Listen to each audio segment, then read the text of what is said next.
Hello student, हम पढ़ रहे हैं आपका subject energy conservation for electrical second year और हमारा जो चैप्टर है वो चैप्टर नंबर 3 है और इसमें हम न्यू टॉपिक पढ़ रहे हैं वैद्युत चालन में ऊर्जा संरक्षण energy conservation in electrical drives. तो देखिए क्या होता है, वी नो दैट कि ऊर्जा खपत जो होती है वो प्रत्यक्ष रूप से उत्पादन लागत के समानुपाती होती है। अतः उत्पाद का निर्माण लागत कम से कम आ जाती है और लागत बाजार में कंपटीशन बनाई जाती है। विद्युत चालन सहित निर्माण प्रक्रिया के सभी पर ऊर्जा की खपत कम से कम करने की आवश्यकता होती है। तो हम क्या करते हैं, विद्युत चालन में ऊर्जा संरक्षण को निम्नलिखित विधियों द्वारा प्राप्त कर सकते हैं। फर्स्ट है जो विद्युतीय संचरण हानियों को कम करके कन्वर्टर के अंदर हानियों को कम परिवर्तित करके विद्युत मोटर की हानियां घटाकर एवं संचरण प्रणाली के अवयवों में यांत्रिक हानियां घटाकर। थ्रॉटल जो पदार्थ के प्रवाह को नियंत्रित करता है, इसके द्वारा उत्पन्न हानियों को घटाकर। विद्युत चालन में ऊर्जा संरक्षण को निम्नलिखित विधियों के द्वारा भी प्राप्त कर सकते हैं। फर्स्ट है सेमी कंडक्टर कन्वर्टर्स का यूज़ करके, प्रभावी मोटरों का यूज़ करके, चर गति मोटरों का यूज़ करके, मोटर के निर्धारण और भार के मैचिंग की विधि उपयोग कर प्रदाय को अच्छा गुण प्रदान कर और इसे उच्च शक्ति गुणांक के स्तर पर रख कर। ये थे हमारी क्या कि हम विद्युत चालन में ऊर्जा संरक्षण को कैसे प्राप्त करें। फिर है आपका पावर फैक्टर। देखिए पावर फैक्टर क्या होता है, शक्ति गुणक जिसे हिंदी में कहते हैं, वास्तविक शक्ति तथा आभासी शक्ति का अनुपात होता है। इसे कॉस फाई से प्रदर्शित करते हैं, जहाँ फाई क्या होता है आपका वोल्टता एवं धारा के मध्य एंगल होता है। तो शक्ति गुणक देखिए क्या है, इसमें आपका कॉस फाई है, पी ए क्या है आभासी शक्ति और P क्या है आपकी वास्तविक शक्ति। तो P इज इक्वल टू वास्तविक शक्ति इक्वल क्या होगा P A into cos phi. फिर आता है आपका P इज इक्वल टू क्या होता है वी आई। फिर आता है आपका वेक्टर डायग्राम। प्रेरणिक परिपथों द्वारा धारा के दो अवयव होते हैं। पहली धारा उपयोगी जो होती है वो डायग्राम 1 में क्या होता है यांत्रिक कार्य में परिवर्तित होती है और दूसरी चुंबकीय धारा आई जो वाट रहित होती है, कोई उपयोगी कार्य नहीं करती।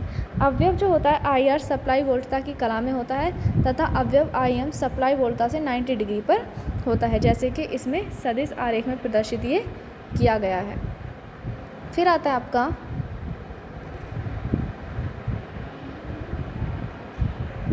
फॉर्मूला है, देखिए आपका दोनों और क्या करें, आई स्क्वायर इज इक्वल टू क्या है I R square plus I am square. I am है चुंबकीय धारा, ठीक, और आई आर है आपकी सप्लाई जो धारा है वो।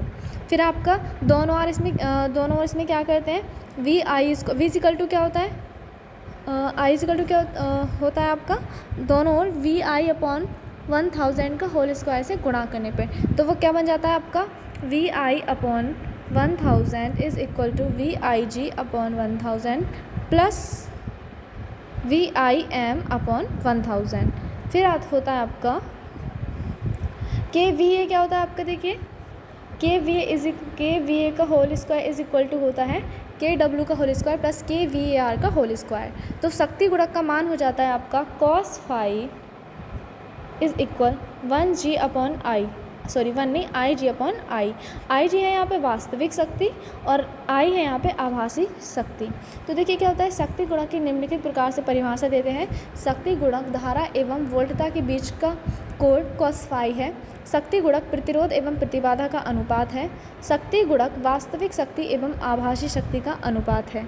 जब धारा वोल्टता से अग्र होती है तब शक्ति गुणक अग्रगामी होता है तथा जब धारा वोल्टता से पीछे होती है तो शक्ति गुणक पश्चगामी होगा। फिर है आपका उद्योग में न्यून शक्ति गुणक low power factor in industries. इसमें क्या होता है, देखिए उद्योग में जो लो पावर फैक्टर होता है वो उसके क्या क्या रीजंस हैं। फर्स्ट है आपका उद्योगों में प्रेरण मोटर का यूज़ करते हैं। ये प्रेरण मोटरें पश्चगामी शक्ति गुणक पर कार्य करती हैं। उपकेंद्रों पर प्रयोग होने वाले ट्रांसफार्मर चुंबकन धारा ग्रहण करते हैं जिससे कुल धारा वोल्टता में पश्चगामी हो जाती है और शक्ति गुणक भी पश्चगामी हो जाते हैं क्योंकि चुंबकन धारा पहले मुझे बना ले दीजिए। तो फिर क्या होता है के चुंबकन धारा वोल्टता से 90 डिग्री पश्चिमगामी तथा अधिक होती है तथा ट्रांसफार्मर का शक्ति गुणक अति न्यून हो जाता है। औद्योगिक विद्युत भट्टियाँ न्यून शक्ति गुणक पर कार्य करती हैं। कम भार के समय सप्लाई वोल्टता बढ़ जाती है, जिसके कारण प्रेरक प्रतिघात की चुंबकीय धारा का मान अधिक हो जाता है एवं विद्युत संयंत्र की शक्ति गुणक घट जाता है। आर्क लैंपों का प्रचालन निम्न शक्ति पर होता है, अतः ऐसी संस्थाएं जिनमें आर्क लैंप प्रचुर मात्रा में यूज़ होती है उनमें निम्न शक्ति गुणक होता है। सिंक्रोनस मोटर्स, रोटरी कन्वर्टर, अन्य कंप्यूटर मोटरें अग्रगामी शक्ति गुणक पर डिपेंड करती हैं। प्रतिदीप्ति एवं विसर्जन लैंपों तथा न्यू लैंपों के कारण भी शक्ति गुणक घटता है। पुरानी मोटरों में जिनमें अनुरक्षण करते समय स्टेटर और रोटर के बीच एयर गैप हो गया हो, उनका प्रतिस्तंभ रिलक्टेंस बढ़ जाता है। इसके फलस्वरूप अधिक चुंबकन धारा के कारण शक्ति गुणक घट जाता है। ऐसी पुनः रिवाइंडेड प्रेरणा मोटरें जिनमें तार कम यूज़ किया गया हो, उनमें रिलक्टेंस बढ़ जाता है, जिससे उनमें वांछित चुंबकीय फ्लक्स स्थापित करने के लिए अधिक चुंबकन धारा की आवश्यकता होती है और इसके फलस्वरूप क्या होता है, शक्ति गुणक घट जाता है। पुनः कुंडलित प्रेरणा मोटरों में जिनमें तार कम यूज़ करते हैं, उनका रिलक्टेंस घट जाता है, जिनमें उनमें वांछित चुंबकीय फ्लक्स स्थापित करने के लिए अधिक चुंबकन धारा की आवश्यकता पड़ती है, जिसके फलस्वरूप शक्ति गुणक घटता है। फिर आता है आपका शक्ति गुणक सुधारने की विधियाँ, शक्ति गुणक सुधारों के लाभ, न्यून शक्ति गुणक की हानियाँ। फिर आपका शक्ति गुणक सुधारने की विधियाँ देखिए क्या क्या है। स्टैटिक कैपेसिटर द्वारा, स्थैतिक संधारित्रों के प्रयोग से, तुल्यकालिक संधारित्रों के प्रयोग से, फेस एडवांसर द्वारा, कला अग्रक जिसे कहते हैं, संधारित्र बूस्टर, कैपेसिटर बूस्टर के यूज़ से और उच्च शक्ति गुणक की मोटरों का यूज़ करके हम क्या कर सकते हैं, पावर फैक्टर सुधार सकते हैं। फिर आपका advantage of power factor improvement, इसके क्या लाभ होते हैं देखिए। इसका लाभ होता है कि प्रत्यावर्तक की किलोवाट क्षमता बढ़ जाती है, ट्रांसफार्मर एवं संचरण लाइनों की किलोवाट क्षमता बढ़ जाती है, पावर प्लांट की क्षमता भी बढ़ती है, संचरण एवं वितरण लाइनों में वोल्टेज ड्रॉप घट जाता है, प्रति यूनिट विद्युत ऊर्जा का उत्पादन मूल्य भी डिक्रीज हो जाता है, संचरण लाइनों का वोल्टता नियम रेगुलेशन बढ़ जाता है, प्रथम चालक की शक्ति का अपव्यय समाप्त हो जाता है। अच्छा, न्यून पावर, अब यही चीज़ है ना कि जिसके लाभ हैं एडवांटेज, उसके डिसएडवांटेज भी होते हैं। तो क्या है इसका पावर फैक्टर की हानियाँ। न्यून पावर फैक्टर से निम्न हानियाँ होती हैं। कौन कौन सी। किसी ज्ञात भार के लिए स्थिर वोल्टता पर लाइन धारा का मान शक्ति गुणक के घटने पर बढ़ जाता है। इसी प्रकार उच्च शक्ति गुणक पर लाइन धारा का मान घट जाता है। चूँकि प्रत्यावर्तक एवं ट्रांसफार्मर की निर्धारित क्षमता उनकी निर्गत धारा के समानुपाती होती है, अतः निम्न शक्ति गुणक पर धारा के मान के बढ़ने से प्रत्यावर्तक एवं ट्रांसफार्मर की निर्धारण क्षमता बढ़ानी पड़ेगी, जिससे उनकी इनिशियल कॉस्ट बढ़ जाएगी। फिर है संचरण एवं वितरण प्रणाली की लाइनों एवं केबलों का आकार उनमें प्रभावित धारा के मान पर डिपेंड करता है। फिर क्या होता है, जो लो पावर फैक्टर होता है उस पर समान शक्ति संचरण के लिए अधिक बड़े अनुप्रस्थ क्षेत्र के लिए चालक की आवश्यकता होती है, जिससे चालक के मूल्य में भी वृद्धि हो जाती है। चूँकि कॉपर लॉसेस धारा के वर्ग के समानुपाती होते हैं, अतः अधिक धारा के प्रभावित होने पर ताम्र हानि में वृद्धि होती है, जिससे संचरण प्रणाली की दक्षता में कमी आती है। निम्न शक्ति गुणक पर प्रत्यावर्तक को ट्रांसफार्मर में वोल्टता पात बढ़ जाता है, जिससे निविष्ट सिरों पर कम वोल्टता प्राप्त होती है। कम वोल्टता प्राप्त होने पर भी नियमन घट जाता है।